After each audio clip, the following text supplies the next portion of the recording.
Yo, what's going on, guys? Officer Ramses here, and I'm back with another fantastic Clash Royale video for you guys. In this one, we're going to be talking about 5 advanced tips for Royal Giant. If you haven't seen the first video in this series, I'm going to pop it up on the top right now. That video was more generic tips for Royal Giant, while this is going to be more complex tips for Royal Giant.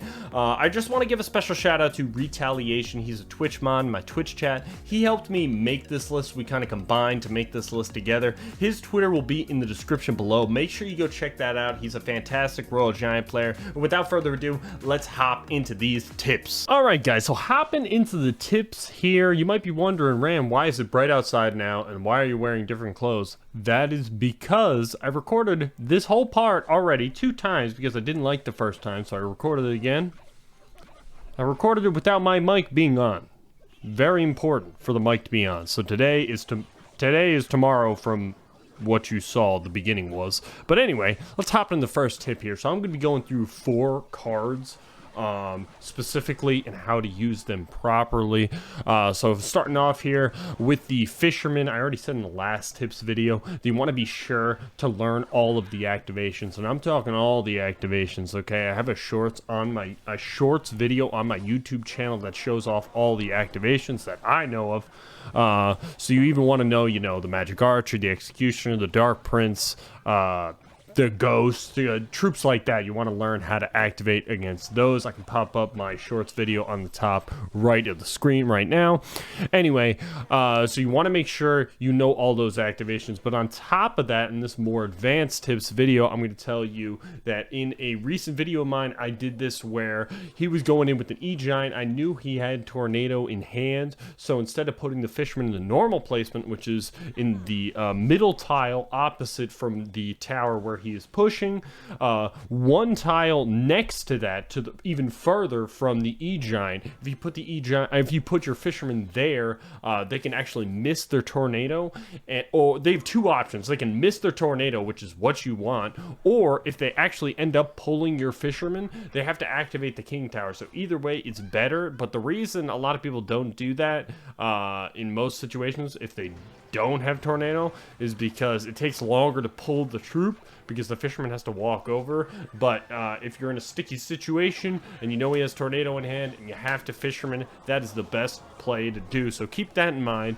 Also, with the Fisherman, you want to make sure you know how to pull things across the river. So if you look at the bridge, if you look at where you would put cards at the bridge, if you just go 3 tiles over from that across, let's say he's going with the E-Giant on the left. If you go with the bridge 3 tiles to the left, it will pull the E-Giant across to the other lane. That applies to Royal Giant, that applies to Golem, that applies to Giant. A lot of cards that works for, so make sure you know those 2 things when it comes to the Fisherman. Okay, hopping into the next tip here, so if you're using a Royal Giant deck, you always want to make sure you keep track of the counters that they have to the Royal Giant. So let's say they have Inferno Dragon. Okay, you got to keep in your mind, I should not be going in Royal Giant if they have Inferno Dragon in hand, unless I plan on Zappiesing right afterwards. So if they go Inferno Dragon, I Zappies right away, and it locks onto the Inferno Dragon.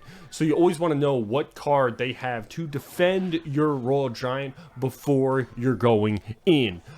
Furthermore, when to go with the Royal Giant in the back, when to go opposite lane from when they're going, when to go at the bridge.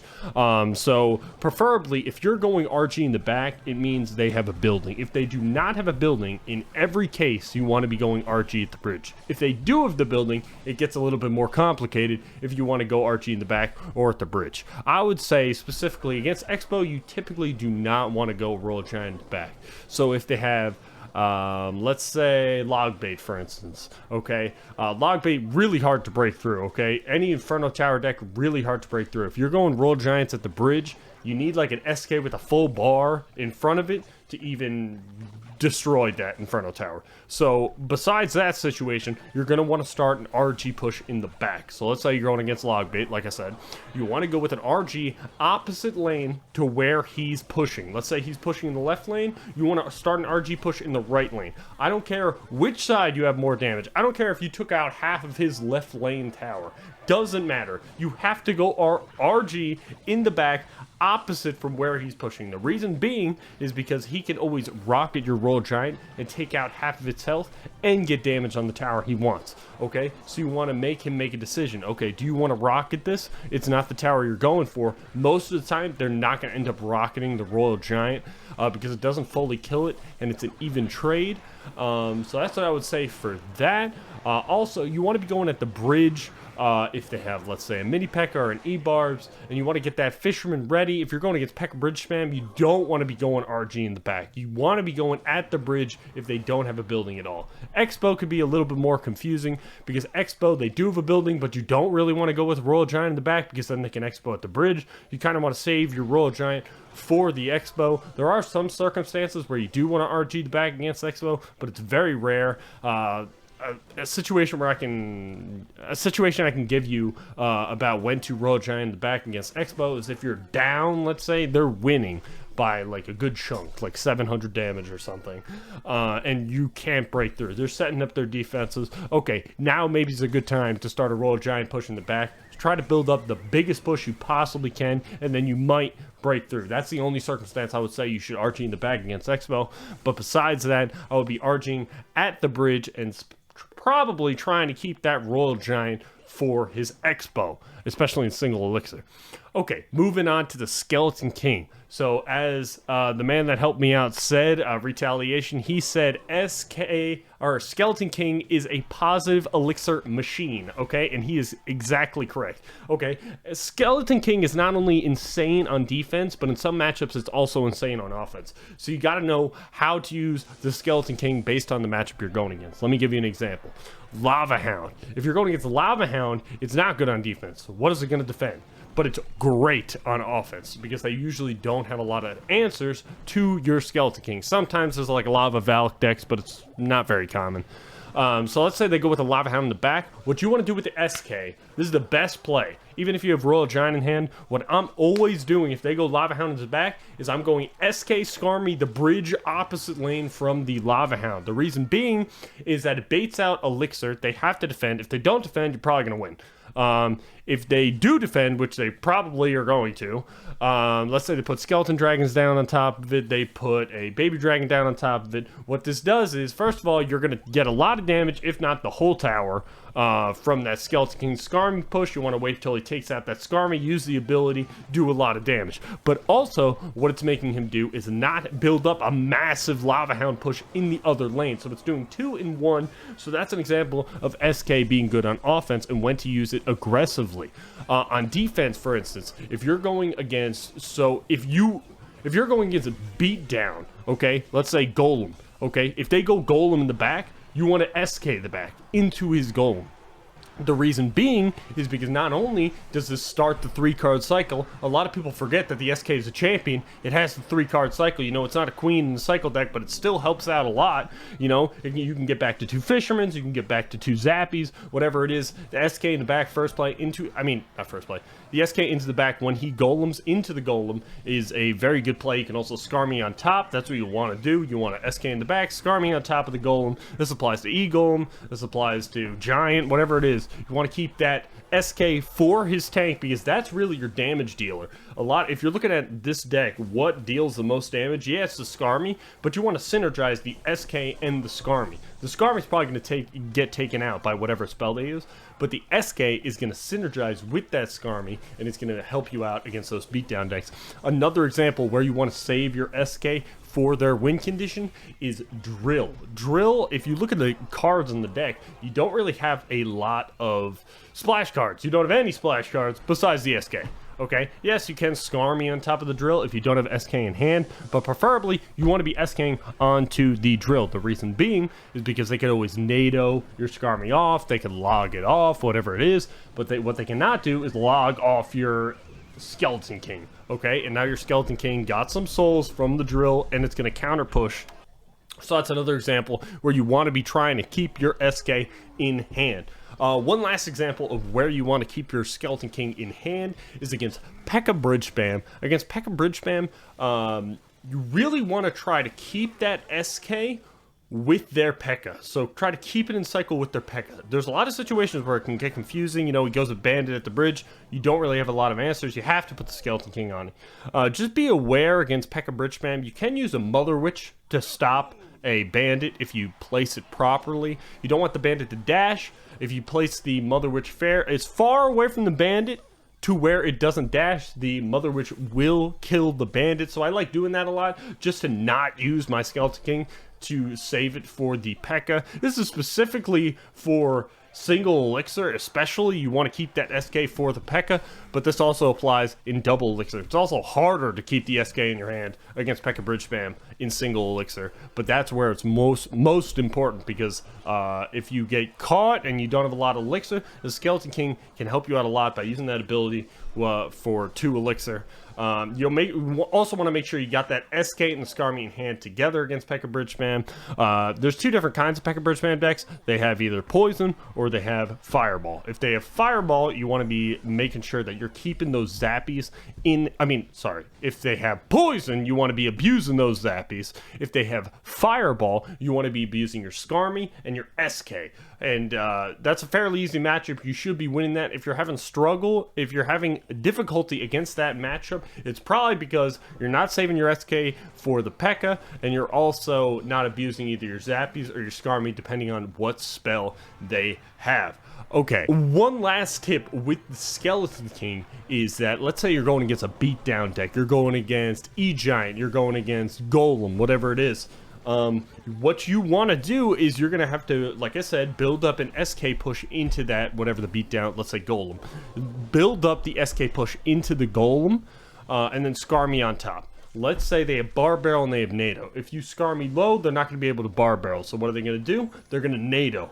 Okay, then what can you do after he NATO'd is that you can pull the Golem with the Fisherman. Now he doesn't have any answers for your Fisherman, so SK can also bait out spells. This deck is also a half bait deck, baiting out his Tornado, so now you can pull with the Fisherman, and you don't even have to use that tip that he gave you before. You could just use the Fisherman in the normal spot because you don't have to worry about his Tornado because he doesn't have it. He just used it on the SK.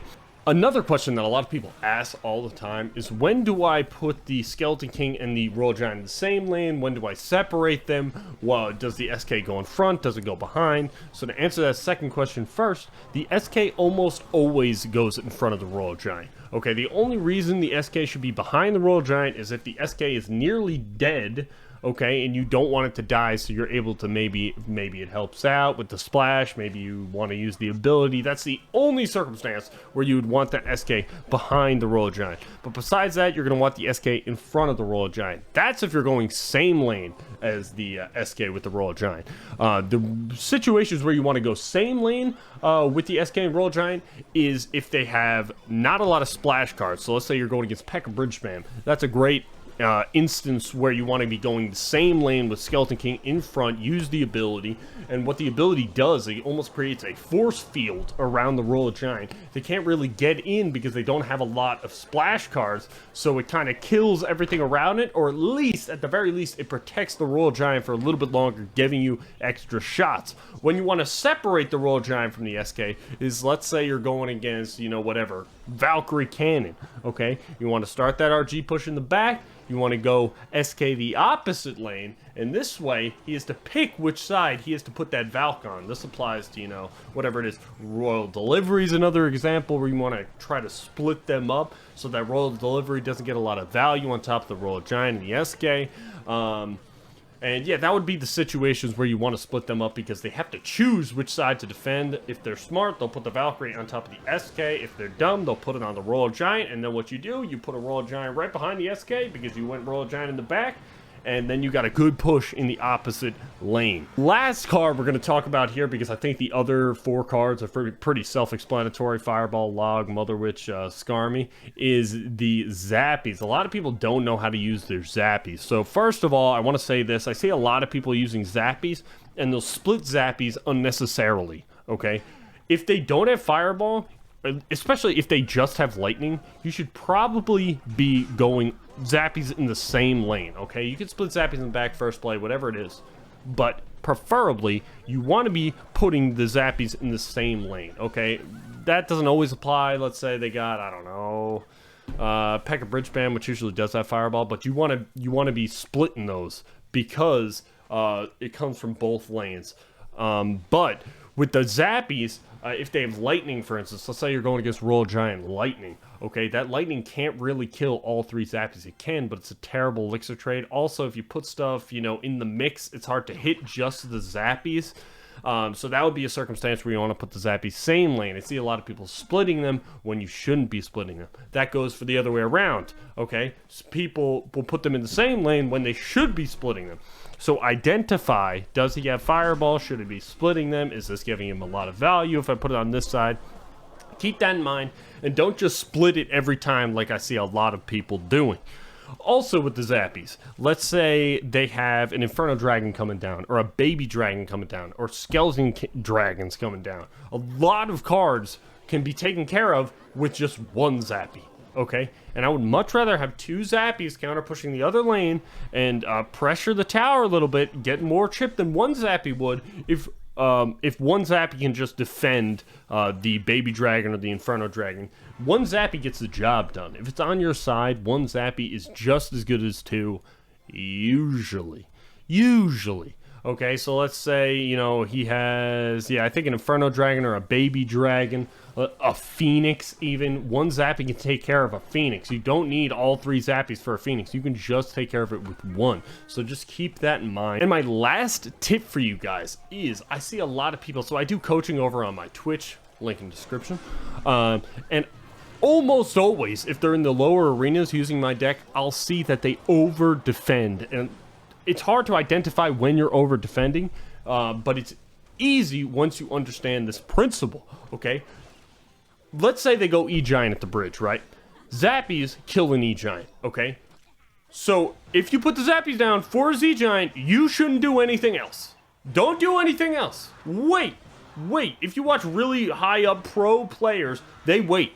They react to what their opponent's doing. They don't overreact. Okay, so they're not going, oh, it's an E-Giant at the bridge. They're not going Zappies and Skarmy and SK on top right away. Okay, they're waiting. See, does he go Golden Knight? Does he go Bomber? Whatever it is. Okay, they're waiting to see what the opponent does. Okay, Zappies can take out an E-Giant by itself. Okay, and they can also, if they delay, you can start pressuring the opposite lane with all the elixir you saved from not overspending on that defense. So just keep that in mind. I see a lot of people overspending when they don't need to be. But anyway, guys, 3rd time's the charm. I'm pretty sure the mic worked this time. My name's Officer Ramses, and I'm out of here. Peace out, guys. If you stay to the end of the video, make sure you comment, fix your microphone in the comments below. And anyway, guys, I'm out of here. Peace out, guys. Peace. Peace. The match was too long, so I gotta stall. Peace, and peace.